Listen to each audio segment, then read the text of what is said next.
Steve Gamache here with another Chef Knives to Go quick look product review, and we're checking out the Kohetsu Aogami Super, or AS-WA, or Japanese handled Kiritsuke 240mm knife.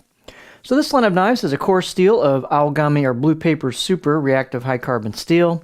The heat treat is around 63 to 64 Rockwell on that, and the heat treat is very high quality in this line of knives. They've got testing and sheets that they give Mark on the tests that they run, so it's high consistency and a very high quality heat treat. So this will have excellent edge retention. The construction of these is 3 layers. So on either side of that hard core steel of the cutting edge, you've got a softer cladding over the top of that. The site says stainless. In practice, on the number of these knives that I've dealt with, I'd say the cladding's a little more like semi-stainless, so you'll get some patina, you'll get some light staining on it as you use it. It doesn't patina as much as the core steel at the edge, but you will find some staining on it. If that bothers you, you can polish it out, but it tends to become these are highly used in professional kitchens. It's a popular knife for that, so they'll become a really nice kind of worn-in look and a heavily used tool kind of look, so take that for what you will. The weight and dimensions should be pretty similar from knife to knife on these, about 137 grams or 4.8 ounces, so it's a very light knife. The edge length right about 242 millimeters or 9.5 inches, overall length about 15.5 inches or a little under 400 millimeters. These are about 2.25 millimeters thick at the spine coming out of the handle, and then about halfway down I measured it. It was about 2 millimeters, so they don't thin up a ton, but you can see they do have a taper. Once you hit this turn here and that reverse sword tip, you've got a taper that flows nicely into a quite thin tip, so these perform really, really well. Height on these is about 50.5 millimeters.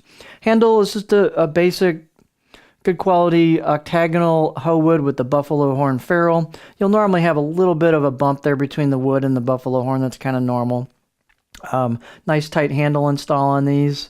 The circumference on that handle is about 75 millimeters or 3 inches where the wood meets the ferrule, so pretty standard size handle. You've got a little bit fairly wide neck and a standard size handle, so there's your clearance. You got plenty of clearance. It's got lots of height on it, so lots of board clearance for your knuckles or fingers when you're gripping it. This is the pinch grip, of course, and let's take a look at the balance point. The handle's light, which brings that balance point forward a little bit, which is kind of nice since it's such a light knife. So for me, that's actually a little bit in front of my pinch grip. So even though it's a very light knife, you've got a little bit of a balance bias towards the front of the blade, just a little bit in front of your pinch grip.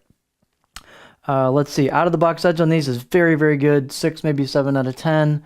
Let's take a look at the close-up on it.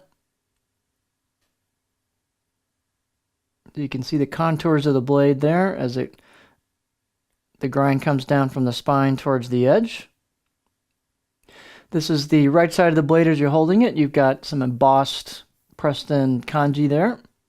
You can see the machine finish on it. And on the right side of the blade, they also include a thinning process to kind of bring that down toward the edge more and thin the edge out. So there's a polished area that you'll see on these towards the edge.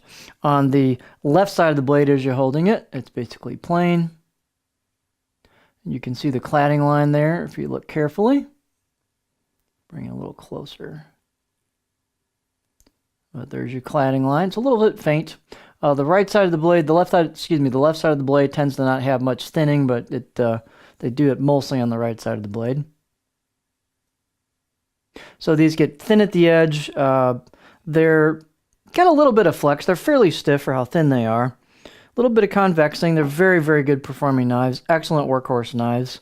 Let's take a look at the balance point on, the cutting board profile. So what this has is just kind of a gentle profile. It has a little bit of a flatter area towards the heel. It kind of steps into that. You even got a little bit of back belly at the heel there, but it kind of steps into a flattish area, nothing too abrupt. And then a fairly low tip, fairly gentle belly, so I'm going to start digging the tip in about right there. You could probably finish that tip off a little bit higher up with a sharpening session or 2 or 3 as you go along to maybe give yourself a little more clearance. But there's your basic profile.